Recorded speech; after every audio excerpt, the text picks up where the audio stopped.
A Light in the Darkness Chapter 35, Fan Fiction by Azazyel.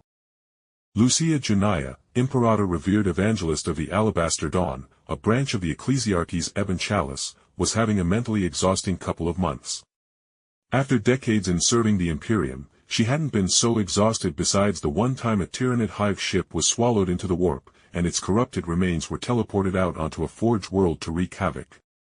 First, she had to deal with the filth of an entrenched gene-stealer cult, and then while having the lower-ranking members of her order hunt down the skilled rogue pysker, she had to plumb the depths of the other hive cities of the world to make sure they weren't infected. And what do you know? Of course, they had their own pockets of gene-stealers, though thankfully the infestation was nowhere near as entrenched as the previous cities was, and in all cities, she visited abominations of all color and forms were cleansed in the holy flamer and bolter in the God Emperor's name. My lady, Inquisitor Regularis Behemothus has demanded you to find the rogue pysker who has fled the planet. The tired voice of Lucia Juniah's adjutant spoke as she saluted and held the stance as her commanding officer watched a map of the galaxy.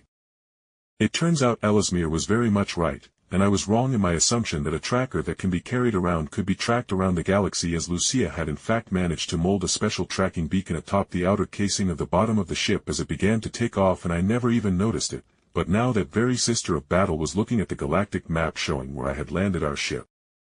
That blustering fool can go into the damned maelstrom of chaos himself if he so desires to capture that one pysker. Lucia grumbled as she tore her eyes from the hologram and looked behind her to her adjutant. Commander. Apparently, the knowledge of this pysker learning how to make stable non-corruptive items has spread throughout the Imperium and parts of the galaxy already. Both chaos-aligned factions and even the Drukhari and Eldar are, as we speak, tracking him down with their heretical methods. Lucia's hands balled up into a tight fist as she all but snarled at what that implied. There was a spy who spread the information of his ability to create such things. Worse was during the battle in which he explained it, and her very own Rosarius, blessed by the Emperor's light, confirmed his explanation. Only the higher-ranking member of her troops was within earshot of the conversation during the battle. And with how the information somehow reached so far throughout the galaxy so soon. That left only one patron entity that spread such information to stir up change. Bring Brianna of Tarthus to me immediately, Lucia ordered with her adjutant bowing in confusion. My lady, what am I to tell the Inquisitor, as he has mentioned executing you for negligence in not capturing or killing the pysker immediately? Her adjutant said in confusion as Lucia held onto her Rosarius to gather strength. With one blindingly quick movement, Lucia buried her poison and holy oil-covered short sword into the back of the bowing fellow warrior's neck. Filthy traitor, I could feel his holy light burn in my hands at your fucking presence. Lucia hissed as her previous adjutant threw off casually as she stood up with a large blade sticking out of the front of her throat, which the demon-possessed sister of battle ripped out carelessly, even as contact with the blessed handle burnt away the sister's hands. There we go. The voice hissed like a cross between a woman screaming in agony and a bird's parody of a human voice, but the intelligence and guile within the harsh voice were unmistakable. I believed I had the right rituals done to cloak my body in that wretch's light. Hee. The demon-possessed sister of battle screeched with chaos-filled blood pumping out of the neck wounds with each accursed beat of its heart. But do you like the great lords of the Empyrean's gift to the galaxy?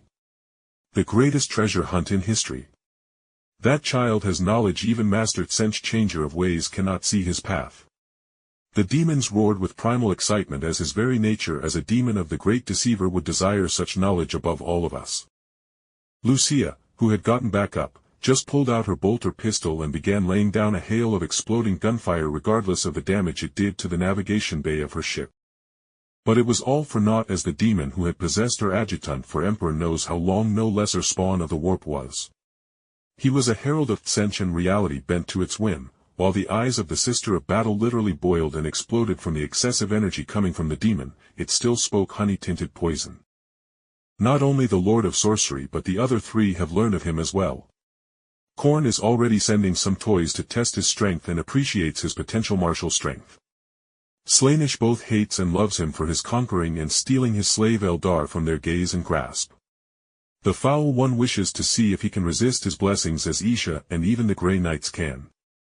The coming years will be so entertaining.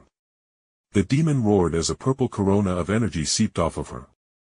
Lucia, knowing whatever the demon was doing, dived to the ground behind an armored console and with a loud explosion, vile chaos energy expelled itself everywhere along with her adjutant's remains as the demon self-destructed. Lucia wordlessly got up after she brushed aside some debris off her form and leaned against the wrecked and clearly inoperable navigation table that had the delicate data showing where the pysker in question was. "I guess it's time to go on a hunt," Lucia muttered as she holstered her bolter and prepared to do something she had dreaded. She was going to purge her unit of filth and make them suffer repentance for one of their sisters falling within Chaos's grip without noticing. Then once her Alabaster Dawn detachment was cleared of the ruinous powers, she would follow her general memory of where on the galactic map the pysker stopped traveling at, and once she meets him, she will decide what to do with him at that time.